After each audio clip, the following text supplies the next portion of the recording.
ఇల్లు ఇల్లాలు పిల్లలు సీరియల్ ఎపిసోడ్ ఈరోజు ఏం జరిగిందో ముందుగానే తెలుసుకోవాలనుకుంటే వీడియోని ఎక్కడ స్కిప్ చేయకండి.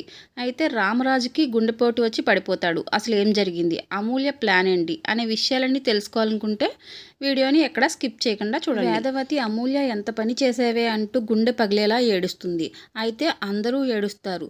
రామరాజు మాత్రం అమూల్య ఎక్కడమ్మా నా బంగారు తల్లి, మా అమ్మ అనుకున్నానే అని చాలా ఏడుస్తూ ఉంటాడు. అయితే బిడ్డ ఆ ఇంట్లో ఉండడం ఏంట్రా, తను చంపేస్తారు అని చెప్తూ ఏడుస్తూ వేదవతితో చెప్తాడు. రామరాజు ఏడుస్తూ నా బిడ్డ ఆ ఇంట్లో ఉండటం ఏంట్రా, వాళ్ళు నరరూప రాక్షసులరా, నా బిడ్డని బ్రతకనివ్వర్రా అని ఏడుస్తాడు.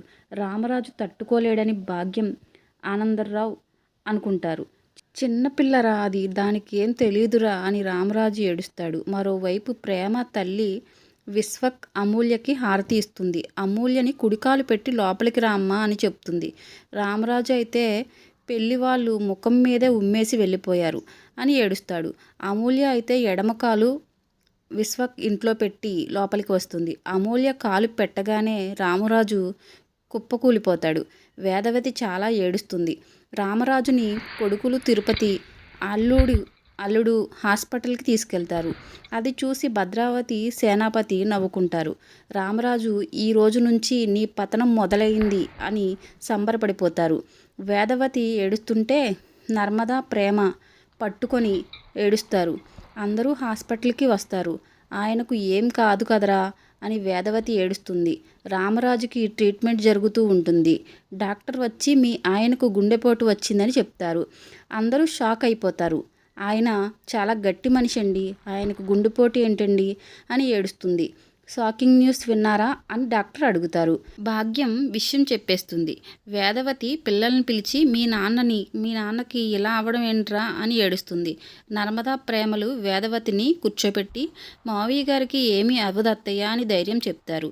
మరోవైపు అమూల్యకు జరిగింది తలుచుకొని ఏడుస్తూ ఉంటుంది. అయితే అమూల్య ఏడుస్తుంటే ప్రేమ తల్లి అక్కడికి వచ్చి నువ్వు విశ్వక్ని ప్రేమించుకొని పెళ్లి చేసుకున్నావు కదా, ఎందుకు ఏడుస్తున్నావు, మీ పుట్టింటోళ్ళు గుర్తొస్తున్నారా, ఇక్కడికి కోడలిగా అడుగు పెడితే శాశ్వతంగా వెళ్ళవని తెలుసు కదా, మరి ఎందుకు ప్రేమించావు అని రేవతి అడుగుతుంది. అప్పటికే బామ్మ అక్కడికి వచ్చి రేవతితో నీ ఇంటి ఆడపడుచు కూతురు ఈ ఇంటి కోడలు అయ్యింది, 2 కుటుంబాలు కలవడానికి ఇది వారధి అని గుర్తించుకో అని చెప్పి అమూల్యని ఎంతో ప్రేమగా పెంచుకున్న మీ అమ్మ మీ నాన్న నిన్ను దగ్గరకు తీసుకుంటారమ్మా అని అంటుంది పెద్దావిడ. వేదవతి ఏడుస్తూ మీ మావయ్య ఏమైనా భరిస్తారు, కానీ పిల్లల జీవితాలు నాశనం అయితే తట్టుకోలేరు, అందులో చిన్న కూతురు అంటే మా ప్రాణం, దానికి ఏమైనా అయితే ఆయన తట్టుకోలేరు అని ఏడుస్తుంది. ధీరజ్ దగ్గరకు వెళ్ళి ఒరే చిన్నోడా, మీ నాన్నని ఎప్పుడూ ఇలా చూడలేదురా, వెళ్ళి మీ నాన్నకి చెప్పరా అమ్మ తట్టుకోలేకపోతుందని, త్వరగా కోలుకోమని చెప్పరా అని ఏడుస్తూ ఉంటుంది. తిరుపతి దగ్గరికి వెళ్ళి ఒరేయ్, రాములోడి పక్కన హనుమంతుడు ఎలా ఉంటాడో నువ్వు మీ బావ పక్కన అలా ఉంటావు కదరా, వెళ్ళి చెప్పరా, మీ అక్క తట్టుకోలేకపోతుందని చెప్పరా అని ఏడుస్తుంది. పెద్ద కొడుకు చందు దగ్గరకు వెళ్ళి నువ్వంటే మీ నాన్నకు చాలా ఇష్టం కదరా అని ఏడుస్తుంది. అమూల్య వెళ్ళిపోయి దాని జీవితం నాశనం చేసుకోవడమే కాదు ఇంటికి చీకటి చేసేసింది అని ఏడుస్తుంది. సేనాపతి భద్రావతి సంతోషంగా విశ్వక్ దగ్గరికి వచ్చి విశ్వక్ తాత గొలుసు ఇచ్చి ఇది మీ తాతదిరా, రామరాజు మీద ఉన్న ఉన్నాళ్ళ పగ తీర్చిన నీకే ఇది దక్కుతుంది అని మెడలో వేస్తారు.